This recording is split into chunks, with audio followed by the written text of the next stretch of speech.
طيب إمام أبو داود حدثنا مسلم بن إبراهيم قال أخبرنا صدقة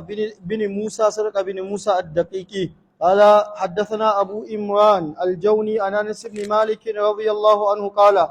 وقتلنا رسول الله صلى الله عليه وسلم حلق الآنة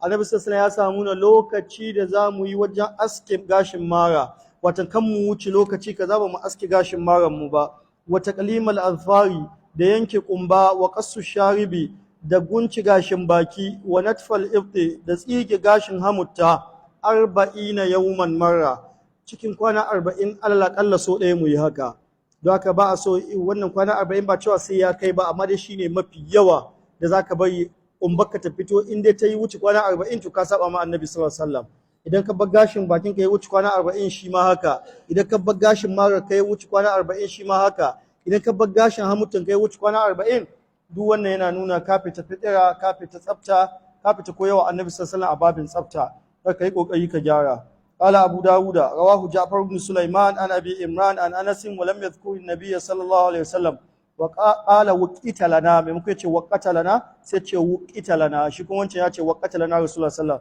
وهذا أصح amma dai mun san in sahabi yace